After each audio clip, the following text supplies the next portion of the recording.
In the 1880s, a 16-year-old Cherokee named Ed Hicks watched the demonstration of something called a telephone at an exhibit in St. Louis. Hicks made it his mission to bring the device to the people of the Cherokee Nation.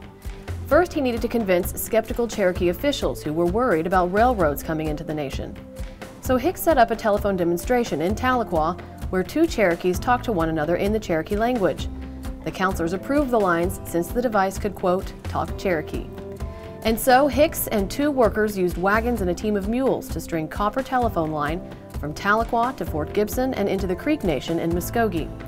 The line started at the Stapler store in Tahlequah and reached Fort Gibson on August 6, 1886, and the first call was made.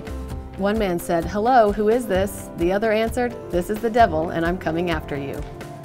It was the first long-distance phone call on the first phone line in what is now the state of Oklahoma, and it was right here in Cherokee territory.